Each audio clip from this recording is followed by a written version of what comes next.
Unfortunately, that toxic comfort usually comes from your mother. Now listen, this show is not about bashing mothers. Rich has a mother, I do too. This is not what this is about. The problem is the stalled starter, the young man who hasn't left home, his greatest drug dealer, his enabler, is the woman who provides toxic comfort. And that usually comes from mom. I know your mom loves you, we get it. And that's not what this episode is about. But this episode is more for you to gain your own clarity. This episode is for the young guy who's probably noticed more recently, damn, is this comfort life enabling me? Am I someone who has made my mom my best friend? Is my mom stunting my progress? If those thoughts resonate with you, stick around. Rich and I are gonna unpack. But I struggle with this topic, bro, because I have a 14-year-old son, right? And I've found myself trying to figure out what the balance is between giving my child everything I feel like he deserves, everything that I didn't grow up with as a child, and also like not spoiling him at the same time and not giving him that toxic comfort of, you know, feeling that life has no friction and, you know, there's not going to be challenges in his life. There's this weird like middle ground that you need to find when you're parenting a child so that you don't have this entitled little brat that just always expect things, you know, that things are going to be very comfortable for them. Yeah, I mean, Rich, you are speaking from experience. I don't have kids. I have younger relatives, a nephew that I help raise, but never one-to-one. That's not really the discussion here. The discussion is, like you said, becoming an untested man, living a friction-free life. And the third part I'd add to that is living that way into your late 20s or early 30s. That's when it starts affecting your adulthood. So again, let's stay on the subject with your son. How do you toe that line? Because it is a love that's trapped inside of this trap door. Yeah, I mean, listen, I think naturally you don't want your child to struggle. I think that's where the basis of this feeling of giving them things is you don't want them to struggle the way you might have had to struggle in your past. At the same time, you also want to teach them that life has challenges. You want to teach them morals, values, like very basic fundamental things that they're going to need as they grow up and become an adult and, you know, ultimately become a man and have to hold down a household.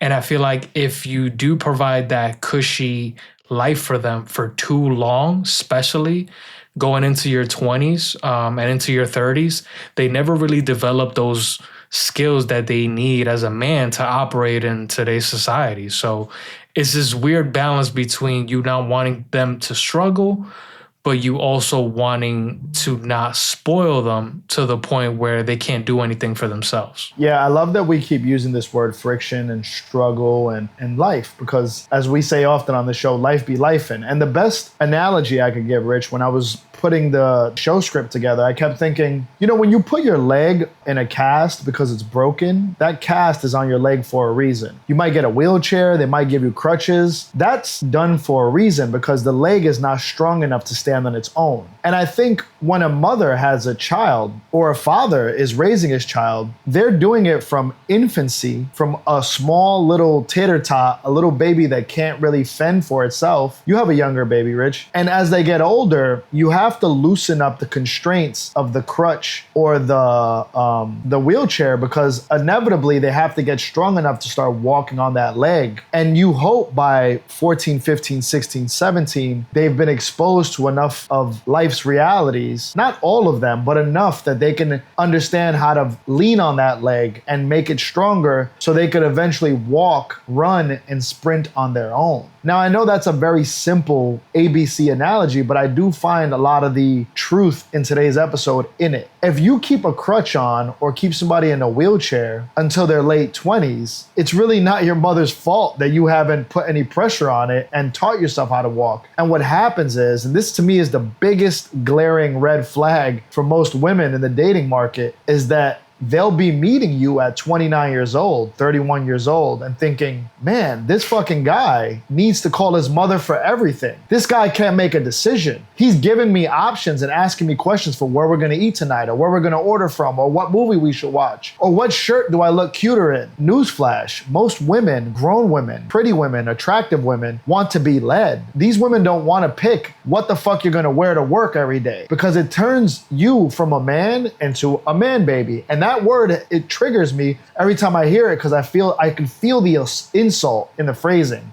But if you really think about it, it starts at those early years, 16, 17, 18. You have to start developing that muscle on your own, and you can't blame anybody else because you chose comfort over friction. Yeah, listen, at the end of the day, adversity builds character. And when you go through hard shit, you learn, oh, let me not go down that road or that path because, there's a roadblock there, or I might get injured, or, what I mean? Like, there's a lot of different things about life and the decisions that you make that'll teach you whether something is right for you or wrong for you, right? But you only know by going through that adversity, and that adversity ultimately builds character. This topic is tricky, right? Because in one end, you enjoy the comfort that your mom or your parents have set up for you, right? They're doing your laundry, they're buying you food, they're paying your college tuition, they're making things very easy, they're paying your car insurance, they're making life really cushy. And I think naturally as humans, bro, whenever we get life given to us in easy mode, 9 times out of 10, we're always going to take it. We're always going to take the path of least resistance, the path of comfort, the path of less friction over the more difficult path of, having to pay our own bills and having to do things for ourselves. So it's it's a tricky two-way street. I mean, Rich, you personally have challenged me based on the information and research and the data we're getting back on our episodes. Sometimes we're a little too surfacey. We should zoom into something that's a little bit more nuanced, but is a big problem in our community. And this was one of them. And it forced me and you to kind of look at this from a different angle, because I could easily see somebody like hitting play on this episode and checking out in the first 10 minutes and being like, what's the problem? I can't love my mom can't love me. Like, I could see that because I kind of felt that way when I first started researching this topic. I don't know if you get that point. Yeah, certainly there's guys that get defensive whenever you're calling them out, right? Especially for calling them man babies or man childs. It's like, wait, well, why are you labeling me that? Just like, bro, you've been given everything as a child, and now you're in your 20s, late, early 30s, and you're still receiving the same support, which is nothing wrong with receiving support. But when you get everything from your parents, when everything is given to you, even monetarily, they're paying your car insurance, they're paying your car note, they're paying your student loans, like, you have no manly responsibilities, bro.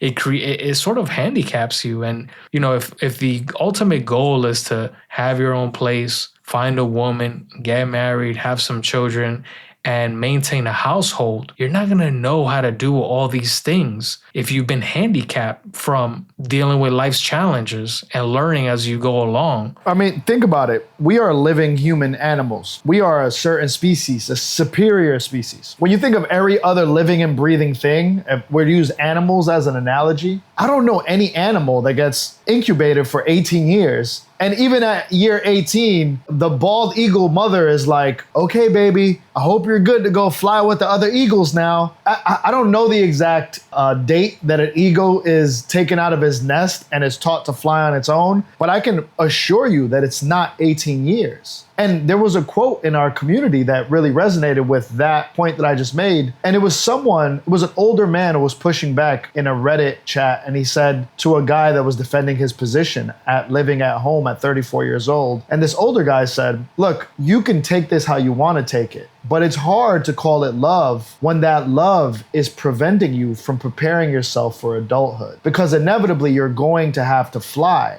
Inevitably that eagle has to go and find food on its own, fly with its own pack of eagles in one direction. Well, eagles don't fly together, but you get what I'm saying. Eventually learn how to navigate the world on its own. Eventually learn how to find food and fend for itself on its own. And I think that older guy nailed it. It's hard to call it love when it's not preparing becoming an adult. Yeah, that's a great point. And, as a young man, at what point do you identify that your family is doing too much and you do want to become a little bit more independent, because you understand that you're looking at your friends and they have their own apartment. They're sharing an apartment with a roommate. They're living on their own.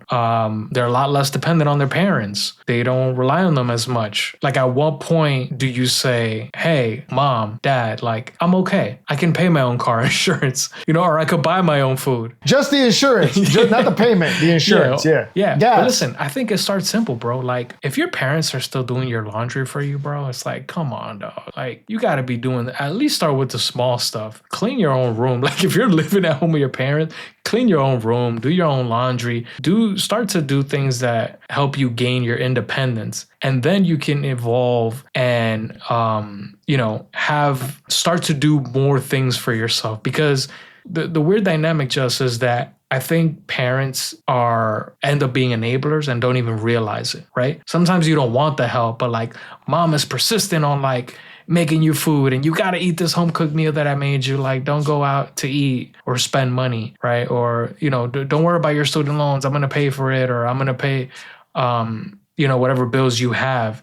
And how do you tell your mom no? Like, that's what makes it a toxic comfort, is like they want to be helpful. They want to make things easy for you. But at the same time, they're delaying your process to adulthood. So how do you tell your parents no? That's sort of a challenge, right? Yeah, I mean, we had an original show title, which I still love, and it was The Man Your Mom Raised versus The Man You Need to Become. And that resonated. I think we both agreed that was an incredible title because it's really a friction. It's, the comfort. I could say I'm 39 years old. I live in Los Angeles. I've lived here for 5 years now. But nothing brings me greater joy than hopping on a flight and texting my mom, hey, I'm on my way home. And when I touch down, I know that when I get home, she's going to have a pollo guisado for me, a chicken stew with white rice, some sweet plantains. I'm getting happy saying that right now. Hugging my mom, being around my mom.